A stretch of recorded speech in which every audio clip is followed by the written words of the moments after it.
turn on OBS because we don't edit. Again, these guys, again, I love commenting and making videos talking about what they discuss. I've been finding a few people that make videos that I like to have my opinion on with their debates. I have no one else to debate with, so I'm gonna master debate by myself.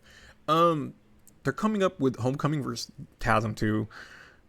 Homeboy on the right, I don't know their names. They're good dudes. He's got this obsession for TASM 2. I've already done a video about how bad it is. It's not good. Chemistry is good between our leads, and Andrew Garfield is a really good Spider-Man. Great suit. That's all I need to say. But let's see what they're going to talk about, and I'll go from there. Spider-Man Homecoming is not a bad movie. It just feels like an Elseworld project. Interesting. Interesting. Which one's better? You like TASM 2 or Homecoming better? Did he say disagree on Interesting. Interesting. Which one's better? You like? Let me sit back for this one. So, Homecoming does not feel like Elsewhere story. I don't get how you get that, but again, everybody's gonna come at me biased because I love how they handle Spider-Man in the MCU. I'm glad we didn't have to get the origin. I'm glad we're actually following him through high school and going through college, and hopefully we'll get him to being just an adult living and having a family. And that's what we never get to that point ever. We never get older Spider-Man. In Spider Universe, we get to see what he turned out to be. But to me, that's, or the multiverse, whatever one you want to call it. But that's not a real movie. It's a movie, but it's not like live action, I'll say. But I love the shakeups. Some things I think, if at first glance, if you wrote these on paper, that Ultron wasn't going to be created by Hank Pym, the Infinity Stones were going to be in the Cosmic Cube, and Agamotto was going to hold one. There's a bunch of other things you could bring up, that they didn't follow from what a fellow comic book gatekeeper, I don't know what that was, is like, not happy about. There's a lot of things like on paper I'd be like, man, that's not that cool. I don't like that. Or why they do it like this? Like, why is Shang-Chi's power like with 10 rings? Why does it got to deal with Mandarin kind of? And why are the rings on his arm? Like, it would wrote it down on paper and have me read it, I'd be like, this sounds dumb. And I think these guys don't like Shang-Chi, or someone does it, but I think Shang-Chi is great. It's a great movie. There's a lot of stuff that they do different, but they make it work. Almost reminds me when the Ultimate Universe started in the comics, where they wanted to give a different real life perspective, kind of in a different world. Almost like what I thought we were going to get. I'm glad they didn't follow the Ultimate's path, because it was really weird and got really bad over time. But I do feel like they did that approach with the movies. Like, let's not just bullshit through this.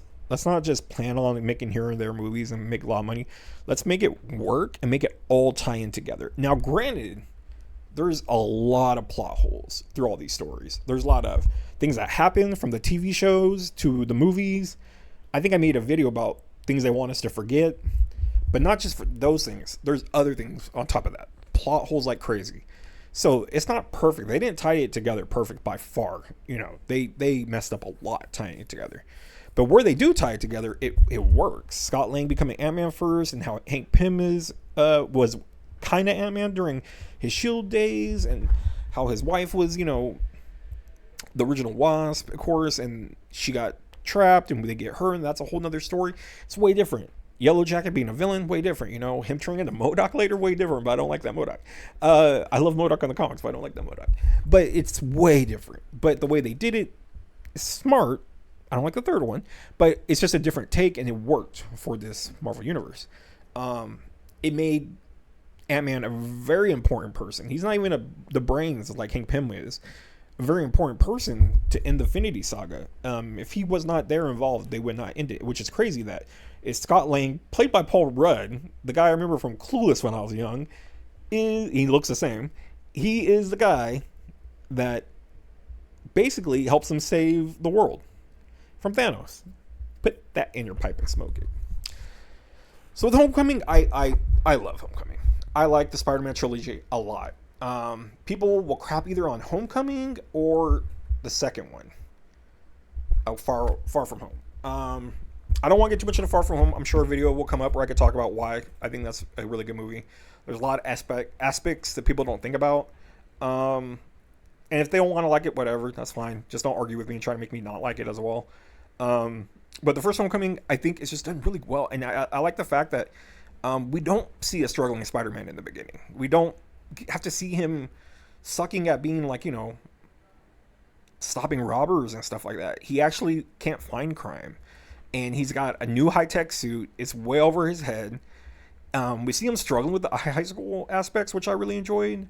Trying to, talk to girls or whatever and going to the parties and bailing out because he's got to do Spider-Man stuff. And it's kind of like one of those things that we get to see sometimes, but it does suck. It always happens. I remember in the anime series, it happened a lot in the 90s when he always was like, girls were always getting mad at him for breaking dates. He let Ned down. He's supposed to show up as Spider-Man to make the day, but, whatever. And having Ned in it was cool. That was basically, was it Conk? Can't remember his name, but he's in the Ultimate Universe. They basically made him Ned Leeds, and we'll never get Hobgoblin Ned Leeds. Just letting you guys know. They won't make him. Everyone says maybe one day. No, he won't. That's the whole joke of him going like, if I turn evil, I'm never going after you, or whatever he said. Great cast too, by the way. Ned, MJ. I was really concerned about having Michelle Jordan instead of Mary Jane. I'm like, just call her Mary Jane. I don't care if she's black, but just. And I kind of just forgot. To be honest, I just forgot, and I didn't care. I realized the name didn't matter. The face didn't matter. It didn't change the character development. Peter Parker not being Peter Parker would bug me because that's Peter Parker. It's iconic, Mary Jane's pretty iconic being on the side of Spider-Man, but at the same time, you could change her more than you could change like Black Panther or Captain America. Changing races, changing like appearances, changing their name or something. You can't do that with those people. She's still MJ. So that works. I don't know why they wanted to go that way, not say Mary Jane, maybe because it's corny. Mary Jane ties to weed. I don't know. But it was fine. It worked. Cast is great. I don't like Flash Thompson that much, but as an actor, he's pretty good. He just doesn't fit Flash Thompson. He does fit as an annoying bully, not a bully that beats you up. But that's kind of what we have nowadays. It's not like bullies that put you in the locker anymore or give you swirlies in the high school toilet. It's more so, just rag on you, troll you, and that's kind of what Flash is. And that I like Flash Thompson a lot because of Agent Venom in the comics. But I think we'll never get that route. I thought they could do it in another like Venom movie if they ever wanted to do it, but I think they already ruined that universe already. And it's done anyways. And they ended it basically killing him. I don't know. But yeah, so I mean, as far as the cast goes, it was great. And oh my gosh, Michael Keaton, dude. If you like youngins don't know Michael Keaton, man, go watch the Michael Keaton stuff. This dude was starting in comedies. My breast hurt, sorry. And it's from debating by myself. He just is sick. And I mean, of course, he got crazy acknowledgement as Batman. Until this day, people will argue he's the best Batman. If not the best Batman, they'll argue he's the best Bruce Wayne. The only thing that's crazy is like he's short, doesn't have the looks of Bruce Wayne, but we all bought it, and you still buy it. He does it so well. He literally acts like how he does in the comics. Like he doesn't do the whole like.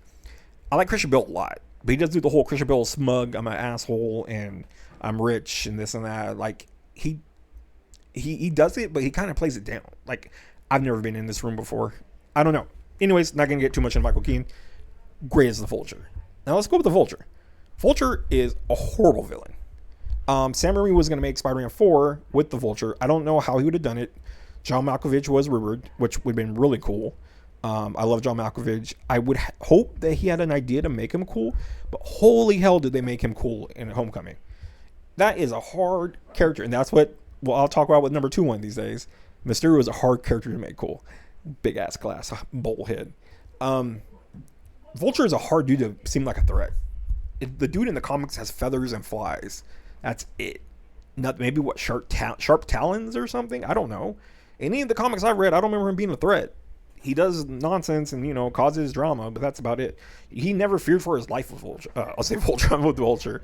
In this, they have the Tinkerer working with him, and he's not like a bad dude. He's like doing bad things, but to take care of his family.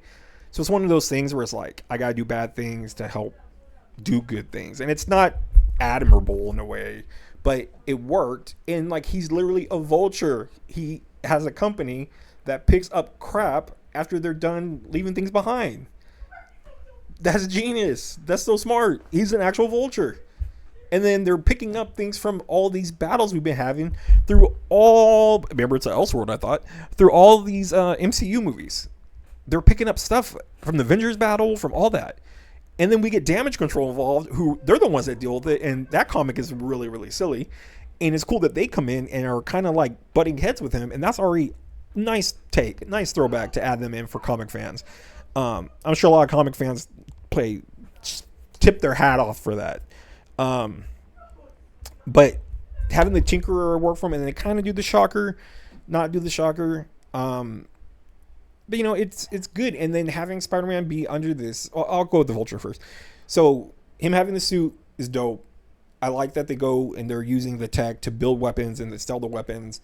I think that's a smart, easy villain to start with. I thought Lizard was too, but they didn't do that with the first Spider-Man. Oh, yes, they did. I'm sorry. They did that with the first Spider-Man, and it didn't hit for me in that first, the Spider-Man, or the Amazing Spider-Man. It didn't hit. It just didn't work like it should have worked. Anyways, don't want to get into that. But the way they set up Vulture, it seemed perfect for when he's not catching criminals and stuff, that he finds out something going on in the city and he wants to stop it. And then it all just kind of works out. We get to see the story of him wanting to live up to these expectations that Tony Stark has put on him. We never had that really until he got older. I think during the Civil War, and maybe a little after that, he starts like kind of shadowing Tony. And this is the movie or the comics. And he looks for like approval in some way, but I think in this is different because he doesn't have a father figure. So he looks for this guy that took him, and to be real, Tony's a dick and treats him like one, but when he loses him, it kills him. It hurts him to death. They had a bond, and that's really dope to have these connecting to all the ones, not Elseworld, that he had a bond with this kid, and it goes both ways. We learned, you know. Of course, we know Tony's not all the way dicks, but just like the Guardians, not all the way assholes, but, or whatever he says, dicks. I don't know, jerks, one of those. But we know he's not like a jerk to him, really. You know, he's just sarcastic and stuff, but you know he somewhat cares. But Spider-Man has a lot to prove. After being called out for the Civil War, I'm an Avenger now, I think, and you know he got to really be like, man, I could use these powers, I could do stuff, and then he's not fighting crime. And it's a cool take on Spider-Man. Usually with these Spider-Mans, we see him start catching robbers, and he starts doing things. This one, he couldn't.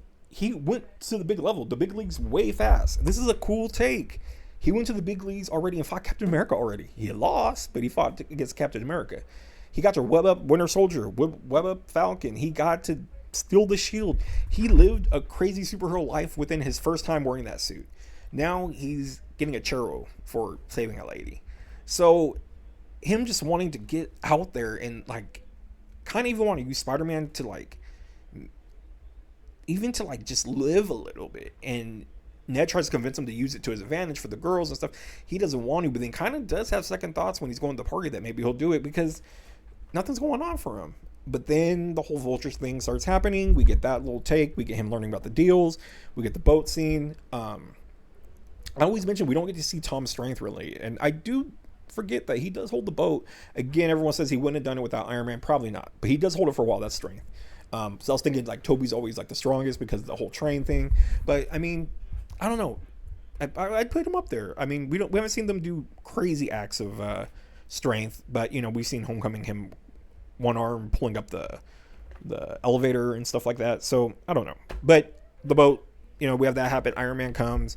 We've already had him show up in lecture room, and that's cool that he's not even there. And then that speech when he comes out is just so good. Very father-son dynamic that he has. And people hated it. People hate that Tony Stark's in it. But I don't get that they don't understand this is a different world. This whole thing is an Elseworld. If you come from the comic world, it's a lot different. So the way they built it was a different way. And I think Spider-Man did just fine. And they gave Peter and Tony father and son type of relationship And people hated Iron Man playing such a part in it. It's stupid. Why does Spider-Man have a suit like this already? That's part of the point. He's getting everything that he has to where he at now, a brand new day where he's alone. No one even knows who he is. See how that played full circle? He doesn't have gadgets anymore. He just has himself. He doesn't have the Avengers anymore. I don't get why people don't understand that. Don't understand the full circle of Homecoming to Brand New Day. What happened and how it is a brand new day. So we have him and Tony having this relationship, and it affects him bad, you know, and it gets back to, like, we find out all the Vulture activity connects to Avengers stuff too, like Iron Man's transport and all that, and they want all the weapons and all that. So it all ties together. It's all good. It all works with the Avengers universe. It ties Spider-Man into it. The fight scene at the end, I think, is decent. It's not like crazy, but it's decent. But it tells overall a good story. I feel like it's a good story. Michael Keaton's great. The scene in the car, oh my god, so scary, so good. And you know, just at the end where he's about to be like basically an Avenger announced, he doesn't want to. He's little, much as he wanted to be that guy and be like, I fought with these guys, I'm up there now, and he's not, or he is kind of, but he doesn't feel like it. He learned this during fighting Vulture. He had to fight Vulture in his normal goofy costume, which was a kind of nice take to show that he didn't need that powered suit. So it's kind of a good story arc that they gave him that suit, which was really cool, and that they kind of brought it back down to show in this movie that Peter didn't need the suit to beat Vulture. He even saves Vulture, which is kind of a good aspect to it. But overall, that Homecoming story is really well done. I don't get the issue. I don't get why people say, oh, it's not a good movie. I don't get why you line it up against another Spider-Man movie and try to say it's bad next to this Spider-Man movie. It's different, but it works in the world of MCU. And that's what we have now. We're living in the MCU. We have been for over decades and decades. So you have to get used to that. And if you think Homecoming, oh, it doesn't feel like a Spider-Man movie, sorry. It feels like a Spider-Man movie for the MCU. That's what it feels like.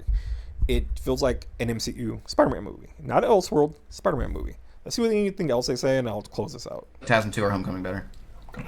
Oh, it's TASM or Spider Homecoming. Homecoming's way better than TASM 2. TASM 2 is horrible. Mm-hmm. I think he was a kid. He's lame. He was a kid. I think that was the youngest Spider-Man we've ever gotten. Sure, but they made him lame. No, I think there's cool ass. Watch the movie again. I did. I watched it like a week ago. Oh, I love it. Last time I watched it, I literally counted how many times he does something that's stupid or awful, and it was almost every single time. Yeah, but also he's screwing up because he's learning who. Okay. I just can't. Peter Parker, that's a dork and nerd's messing up and doing things. What? Is he not supposed to? I mean, you love.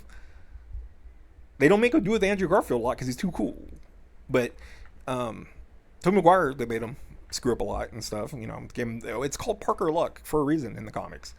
Yeah, so there are arguments about TASM 2 against Homecoming. TASM 2 can't even own up to most Spider-Man movies because it's god-awful. Again, if you care at all, watch the video. I rant and I'll break it down how dumb it is. And they do have good parts. I will say the good in it. But, yeah, that being said, I think Homecoming's great. I think it's a good movie. It's a good starting movie. It's good showing how Peter is thrown into this world and how much power he has, and then pulled all away from him. He gets to keep the power and not have any responsibilities. He just has to be a friendly neighborhood Spider-Man. And sucks because he thought he wasn't going to be able to do that or do more. He thought he was going to be an Avenger. And, you know, he thought he was going to be a big deal. And he wasn't. And him even trying to get a little bit bigger and be like his own detective, it got him screwed up. And Tony had to bail him out. And it all connects in the same universe. Some way, somehow. It all does. And then we get to follow him on his journey. And he gets to the point where, oh no, I lose everything, even lose my mentor. After I lose my mentor, I lose everyone in my life. So to a Peter Parker that had everything handed to him, lost everything. He lost his suit. He lost his mentor. Somewhere down the line, he lost Uncle Ben. He now lost Aunt May. And he lost everybody that knows him. What more do you want for an arc of character development for a Spider-Man? This was just done differently. It's still a good Spider-Man story. This is a really good Spider-Man story. But it's just done differently. And people seem to freak out about it because Uncle Ben wasn't there, and why is Tony in this? Because it's MCU. Iron Man's like the heart of everything around the MCU, basically. Iron Man deals with a lot going on in the MCU. He's an open superhero with no secret identity on an Avenger team that saved the world from New York, that built a suit full of scraps. He's involved in everything. Civil War was a big deal. That's why he was on that side. You know, he is a huge deal in the MCU. Big deal. Tony Stark was a big deal already as a human being before Iron Man, just as a guy. So him becoming Iron Man and announcing he's Iron Man from the first movie, the first one we got to launch it all, I want to make it sound like he's a pretty big deal being Iron Man. So his fingers are kind of in a lot of everything. And Spider-Man was one of it. And I think that was a smart idea. It was good. I don't know why people do think it's bad. They could give me their points. He could say, oh, he did dumb things and he was nerdy. And sorry, he's a teenager. He's supposed to not be perfect. Yeah, that's just weird. But yeah, Homecoming is a really well done movie. I just think people don't sit there and really think. Either you don't really understand the flow of movies or the universe it's put in and the way they make movies now. The way they take aspects that they could use in the movie storylines that all connect, not Elseworld, that all connect, and use some of the comic stuff, the important stuff, as far as like Spider-Man being Spider-Man, Peter Parker, somehow he got bit by a spider. We don't know, and I think it's okay. No one's ever really questioned it, but it's crazy. The Russos say, Uncle Ben isn't the reason he became Spider-Man. Who knows? I don't think we'll ever visit that, to be honest with you. The Russos didn't create the Spider-Man movie, so I don't think they have a say, really, in that. But I did a video on that as well. But again, it all comes full circle. I just don't think sometimes people understand, or they got nostalgia problems, and I'm old. I have a lot of nostalgia. I saw Spider-Man in high school at some point, I think. These guys were probably like 6 when they saw it, and they probably loved it or something. I mean, you love everything at that age. I loved Batman forever. I was in like 5th grade or some shit when that came out. And I loved it. Until this day, it's like nostalgia when you watch it. It's just, yeah. But if I'm going to be real and break it down as a real movie and break it down as a superhero movie and then as a real watchable movie for real movie people, it's not there, and some people are just blinded by the nostalgia, and that's fine for you to be like, yeah, I like it because nostalgia reasons, but you can own up and say it's not good and not have to argue about other movies being better or not being better. But it's fine. Your opinion's your opinion. The Homecoming is awesome. It's a great movie. They did it very well. They put Spider-Man in his first movie and made it work, and it worked amazingly. Great villain. Can I say that more time for a Marvel movie? Great villain. Great cast. Great Spider-Man. Great effects. Just all around. And then you do get an Iron Man cameo. That doesn't hurt, so that could help him more. But guess what? Spider-Man's going to sell no matter what. Spider-Man was seen as a popular... He's like the Mickey Mouse of Disney. Spider-Man is Marvel. That's what they use. Cap would be close right there. Iron Man just probably got more of a marketable character from the MCU. But before, Spider-Man's still ahead of everybody by miles. But before that, even there was no one touching Spider-Man. I mean, if you want to go back to the 70s, maybe Hulk was close, because he had his own show and stuff, so a lot of people knew of him. People could recognize him, but Spider-Man, everyone knew. Captain America's up there too, because how old he was and what he meant to people from back in the day. But I still think Spider-Man, as soon as he showed up and he became Spider-Man and Spider-Man kind of took over, Spider-Man is a thing, and they did it well. I'm turning off OBS because I've ranted long enough. But yeah, Amazing Spider-Man or Homecoming is a really good movie. I'm tired of everybody saying it's not. I'm just telling you my valid points and what's really cool about it, and how, if you look at things correctly, you can kind of understand why I think it's good. You still don't have to like it, but I also don't have to like Amazing Spider-Man 2. It's a really bad movie. Again, I have a video about it. You can watch me talk about all my thoughts about that. Anyways, we're turning off OBS because no editing. Because when I edit, it takes forever and no one watches it anyways. These are just for me. They're therapeutic. Jesus, give me a break. Turn off editing. Bye.